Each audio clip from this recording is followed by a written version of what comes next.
right, so no disclosures. When Marcelo asked me to give this talk, I was a little bit in shock because it's a extremely difficult subject and it can be oftentimes divisive. And I wanted to discuss is the topic even relevant now that we are all capable of all things endovascular? Surgeons, cardiologists, and interventionalists are more or less have closed the skill gap. Is collaboration even a relevant topic anymore? So I wanted to take the opportunity to discuss the obstacles to collaborative partnerships since the titans of IR have been working on this topic for 30 years without coming up with realistic or sustainable solutions, it seems. And I wanted to bring up the topic of medical tribalism, which is something we will probably likely be hearing more in the future. This talk wouldn't be complete without the mandatory Charles Daughter slide, and I put this in there to illustrate how complex the relationship has been ever since Daughter was asked to visualize but not fix a lesion in a patient's leg in 1964.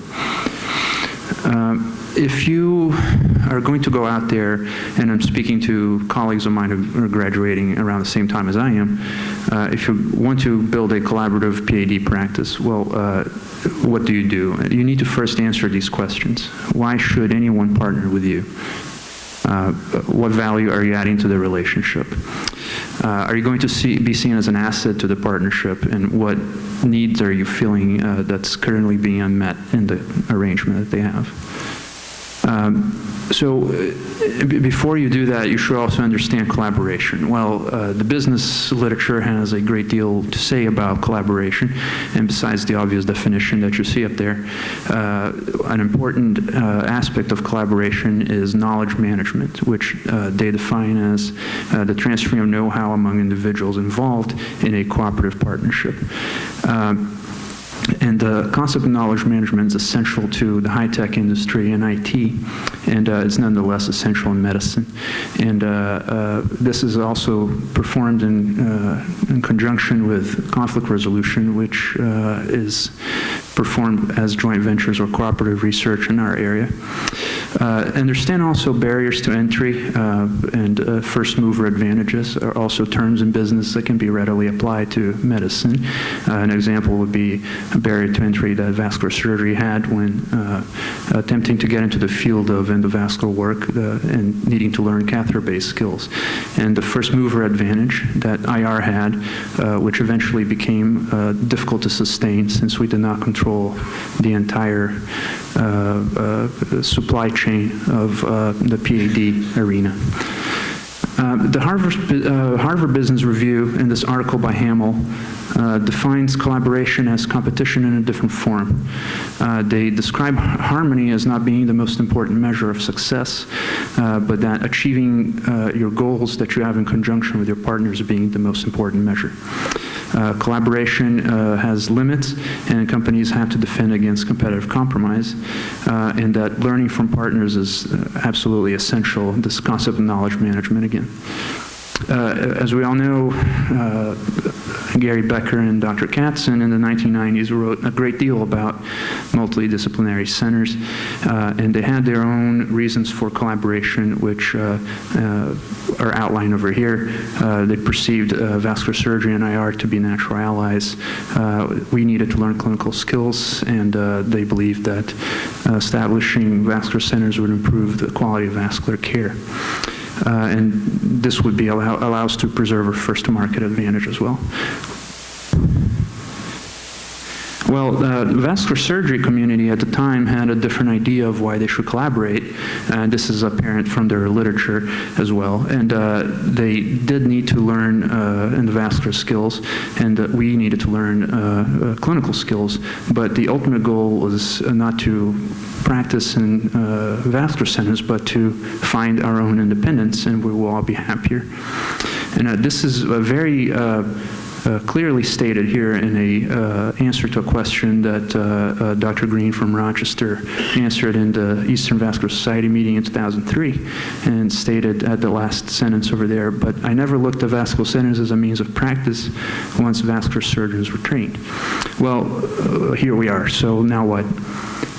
This period was then followed by an explosion in retrospective studies on comparative outcomes, and the studies were, and perhaps are still being used to detract or protect access to credentials across multiple institutions.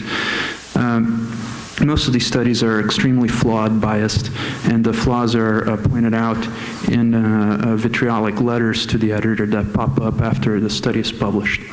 A great example of that would be Dr. Cambria's letter in response to a study by Tim Murphy's group, which you can see up here at the top, which claimed that interventional radiologists could perform lower extremity intervention with lower complication rates, et cetera. And everyone's guilty of this. So the study by Vogel and Islami that I put up there have no sampling of outpatient PAD outcomes. Every single one of these studies is mostly inpatient. Another interesting study by McCutcheon discussing the outcomes of endovascular repair of AAAs, demonstrating that vascular surgeons had better outcomes. They lumped interventionalists in a group with interventional cardiologists without really specifying the composition of the groups. None of the cases were accounted for complexity, and the patients that were converted to open repair were also excluded. This study in that area was particularly interesting. Wallace attempted to define the true predictors of outcomes of extremity interventions, and they found that once you accounted for clinical indication, that there was no true difference in mortality across specialties. And another thing that they revealed was that vascular surgeons and interventional radiologists are taking care of patients of for similar indications, namely CLI, and cardiologists take care of primarily claudicants. Well, the studies beg an interesting question, which is, what is the purpose here? Why are we spending so much energy on these internecine fights instead of trying to find other questions, such as how can we really help patients? And I offered the reason that one of the main obstacles to collaboration is medical tribalism. Tribalism has been shown in the small but emerging literature to be inhibitory to the flow of information and delivery of seamless healthcare to our patients. It results in prioritizing the needs of a service or a person rather than the patient. The idea of medical tribalism really started in social identity theory, which explains that humans tend to form social groups and prioritize the needs of one group over another's and judge others as different. As student physicians, we try on different identities as we become socialized and eventually find our own specialty that suits our personality. And these group differences tend to become morally charged and self-promoting. One of the interesting aspects of tribalism is that group loyalties are maladaptive in most cases. And this means that group cohesiveness may be defined as hostility and antagonism against other tribes. Tribes with rigid rules may shun members or exile them for not conforming with their rules. So, for example, if you're a vascular surgeon in a group and you want to collaborate with a cardiologist, you may be shunned, for example. And this ultimately results in non-cooperation, confrontation, and even open warfare. This was one of the most important slides that I wanted to show, and it describes this illustration of David Logan's tribal leadership in 5 stages of tribal culture. And here he explains that There are multiple stages of tribal culture, and ultimately the one that we want to achieve, which is stage 5, which only 2% of business organizations find themselves in, is the stage where you're not competing against other tribes, but you're really competing against what's possible. So most people and organizations are stuck in the other stage 3 and stage 4, for example. An interesting study that Bob Vogelzang from Northwestern is trying to publish currently. He was our Tegmeyer speaker in October of last year, and he used grounded theory, which is a research methodology that operates with by finding data and then coming up with a theory. And he applied grounded theory to interview OB-GYNs, IRs, and vascular surgeons in an attempt to find some common thread about how they identify themselves, how they describe their practice, and what conflicts they perceived among specialties. And what they found was that IRs describe themselves in terms of procedures they offer and value minimal invasiveness. Vascular surgeons define themselves in terms of treating vascular disease and the ability to offer all treatment options. And OB-GYNs were defined as closely linked to patient populations and value long-lasting relationships with patients. And most of all, they value definitive therapy. The takeaways also showed that the perception was among specialties was that IR were merely technicians and that they overvalued procedural aspects of their practice. Vascular surgeons were accused of being overconfident, and OB-GYNs were even accused of being abusive of long-term relationships. And tensions that arose between specialties were directly proportional to the degree to which a specialty was dependent on another. So, for example, IRs were more likely to perceive tensions because they depend on referrals from other specialties to a greater extent than other specialties. Well, the specialists had some common themes to which they agreed, and they agreed that tensions should be relieved by improved communication with the encouragement of hospital leadership, which should promote collaboration and avoid reliance on RVU-based reimbursement, which was very interesting. The study also reveals some clear cultural communication barriers and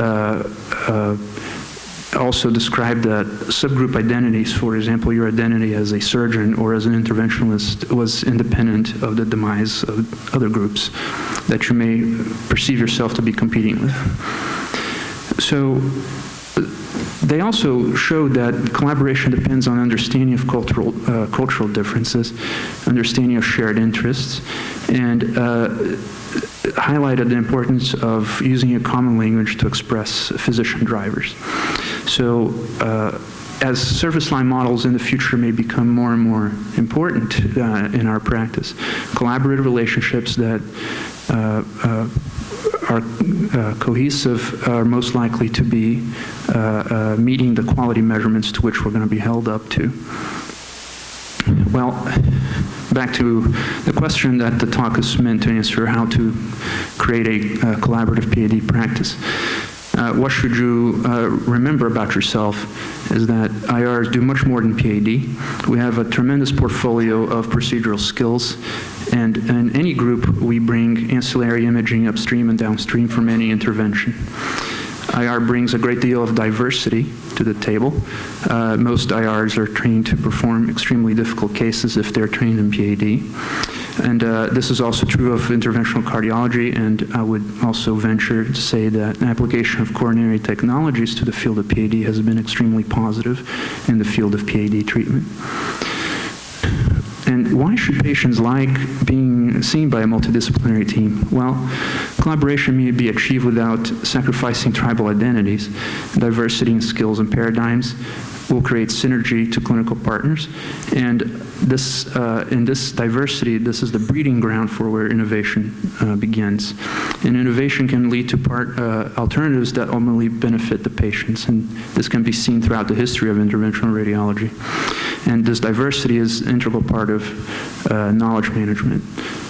So why is diversity important? Well, the concept of 2D diversity, again, I turned to the business press and a study by Hewlett who demonstrated that 2D diversity, which is a a concept that you have two types of diversity in a firm. You have traits that you're born with, such as your race, and then acquired diversity, which is your skill set.